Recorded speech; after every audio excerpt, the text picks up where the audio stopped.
Okay, now that we have our pan heated with the oil in here and we have our bacon chopped, it doesn't have to be too fine.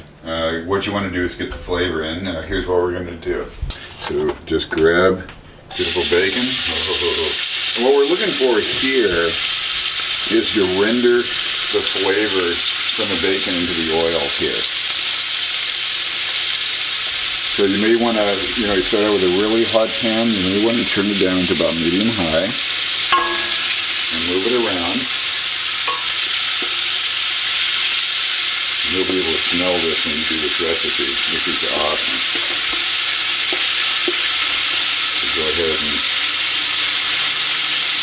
keep that sizzle going. And this doesn't have to get really crispy or anything, just somewhere in between.